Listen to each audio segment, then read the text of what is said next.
আসসালামু আলাইকুম বন্ধুরা, কেমন আছেন সবাই? আশা করি অবশ্যই ভালো আছেন। তো বন্ধুরা, আমরা বিভিন্ন ব্যাংক, আর্থিক প্রতিষ্ঠান এবং বিভিন্ন জায়গায় টাকা পয়সা সঞ্চয় করি। তো সেখান থেকে কেউ আমাদেরকে মাসিক ভিত্তিতে, কেউ আমাদেরকে 2 মাস পর পর, কেউ আমাদেরকে 6 মাস পর পর লাভ্যাংশ দিবে বলে আমাদেরকে বলে।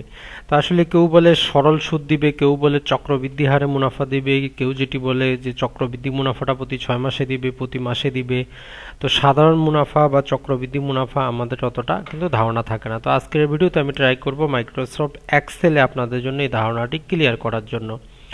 তো উদাহরণ হিসেবে আমরা 1 লক্ষ টাকা নিলাম, 5 বছরের জন্য 12% চক্রবৃদ্ধি সুদে কত টাকা হবে।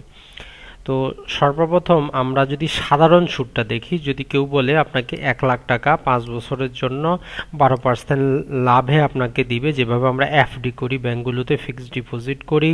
তো সেক্ষেত্রে যদি আমরা সর্বপ্রথম সাধারণ হিসাব দেখি, যদি আপনি যদি 1 লাখ টাকা 5 বছরের জন্য চক্রবৃদ্ধি সুদে না রেখে যদি সাধারণ হিসাবে রাখেন, তাহলে আপনি কত টাকা পাবেন।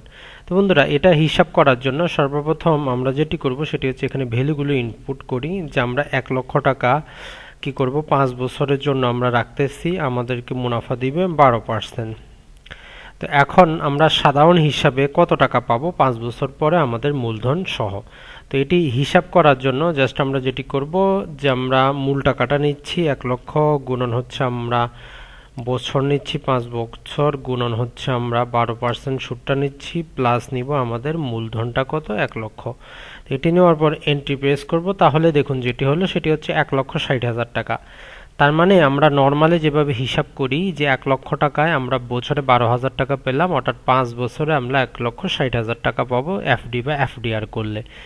তো এটি হচ্ছে আমাদের সরল সুদ। তো এখন আমরা আসি যে চক্রবৃদ্ধি সুদ। যদি আমরা এই যে বছরে যদি আমাদেরকে চক্রবৃদ্ধি হারে দেয়, তাহলে কত পাবো। তো এটি হিসাব করার জন্য আমরা ইকুয়াল প্রেস করব, এফ ভি অপশন পাবো আমরা মাইক্রোসফট এক্সেলে, সেটি প্রেস করব, ট্যাব অপশন প্রেস করব। আমাদেরকে বলা হচ্ছে রেট কত আমাদের 12%, দেওয়ার পর কমা দিব। তারপরে বলা হচ্ছে নাম্বার অফ পেমেন্ট, আমরা যেহেতু 5 বছরই আমরা পাবো, তো এর জন্য 5 দিচ্ছি। তারপরে বলা হচ্ছে পিএমটি, মাসে মাসে আমরা কিছুই পাবো না, 0। তারপরে বলা হচ্ছে এফবি, প্রেজেন্ট ভ্যালুটা কত আমাদের 1 লক্ষ টাকা, ব্র্যাকেটটা ক্লোজ করব, ইন্টার প্রেস করব।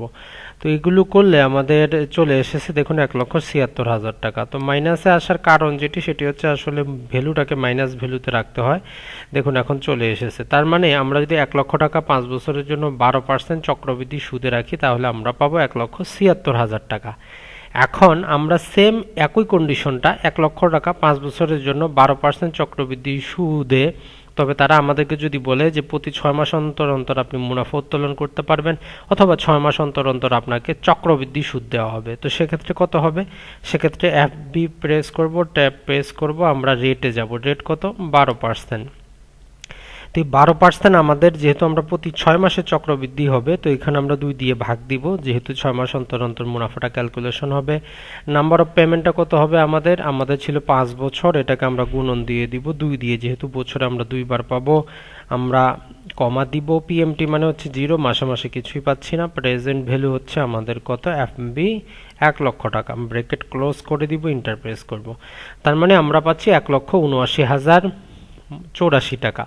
তো এখন যদি কোনো ব্যাংক, বিমা, আর্থিক প্রতিষ্ঠান যদি আপনাকে বলে যে আপনাকে প্রতি মাসে আমরা চক্রবৃদ্ধি হারে সুদটা দিব, অর্থাৎ 1 লক্ষ টাকা 5 বছরের জন্য আপনি রাখবেন, 12% সুদ দিব, কিন্তু প্রতি মাসে দিব, তো সেক্ষেত্রে কত হবে সেটাও আমরা হিসাব করতে পারবো। এফবি দিব আমরা, সর্বপ্রথম রেট নিয়ে নিব আমরা, তো এটাকে আমরা 12 দ্বারা ভাগ করব, যেহেতু প্রতি মাসে।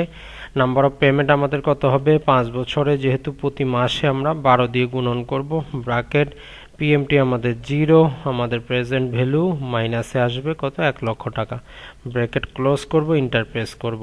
তো তাহলে আমাদের যেটি সেটি হচ্ছে, সরি জাস্ট আমরা আরেকবার দেখে নেই, আমাদের এখানে কিছু একটা তো ভুল হয়েছে।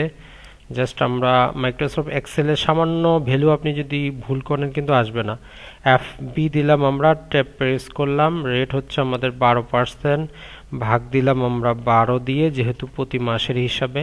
এনপিআর নাম্বার অফ পেমেন্ট আমাদের হচ্ছে এই 5, গুণন হচ্ছে আমাদের 12, কমা আমরা প্রেস করব, পিএমটি মানে হচ্ছে মাসে মাসে, মাসে মাসে আমাদেরটা 0, আমাদের কিছুই নাই, ভাগ দিলাম আমরা এফবি, প্রেজেন্ট ভ্যালুটা আমাদের মাইনাসে থাকবে 1 লক্ষ টাকা, ব্র্যাকেট ক্লোজ করব, ইন্টার প্রেস করব। তো তাহলে দেখুন আমাদের আস্তে আস্তে 1,81,000 টাকা। তো এক্ষেত্রে এখানে কোথাও ডলারে কোথাও পাউন্ডে এসেছে, তো এটা জাস্ট আমরা একটা ক্লিকে ঠিক করে দিতে পারবো। জাস্ট এটা সিলেক্ট করে কমা যদি দিয়ে দেই তাহলে কিন্তু আমাদের হয়ে যাচ্ছে। তো তাহলে দেখুন আপনি যখন 1 লক্ষ টাকা 5 বছরের জন্য 12% হারে রাখতেছেন, সাধারণ হারে রাখলে 1,60,000 টাকা পাবেন টোটাল। আর যদি প্রতি মাসে চক্রবৃদ্ধি হারে মুনাফা দেয় 1,81,669 টাকা পাবেন। আর যদি 6 মাস পর পর দেয় তাহলে 1,79,084 টাকা পাবেন। আর যদি শুধু বছরে একবার চক্রবৃদ্ধি হিসাবে দেয় তাহলে 1,86,000 টাকা পাবেন। তো যারা প্রবাসী বন্ড বা ওয়েজ আন্ডার ডেভেলপমেন্ট বন্ড ক্রয় করেন তাদের জন্য সরকার এটি রেখেছে 1,79,084 টাকা। তো আশা করি যে চক্রবৃদ্ধি মুনাফা বা কম্পাউন্ড ইন্টারেস্ট যেটাকে বলে সেটা আপনারা বুঝতে পেরেছেন।